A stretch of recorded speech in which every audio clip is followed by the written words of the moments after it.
ঘন কুয়াশায় ঢাকা পড়েছে চারপাশ, জেঁকে বসেছে শীত। হাড় কাঁপানো ঠান্ডায় স্থবিরতা নেমে এসেছে জনজীবনে।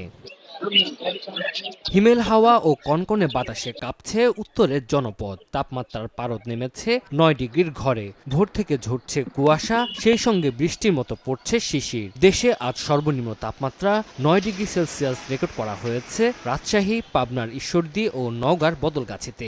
খুবই সমস্যা, স্বল্পলের খাওয়া পড়া ঠিক মতো দেওয়া পারতেছি না।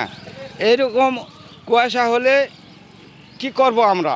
ভোরবেলায় বাড়া হচ্ছে, কোনো কাজ কাম নেই, মানে হাত পা চলিচ্ছে না, হেভি ঠান্ডা। সপ্তাহ ধরে চলা বৈরী আবহাওয়ায় চরম বিপাকে খেটে খাওয়া নিম্ন আয়ের মানুষ। আয় কমেছে রিকশা ও ভ্যান চালকদের। প্রয়োজন ছাড়া ঘর থেকে বের হচ্ছেন না সাধারণ মানুষ।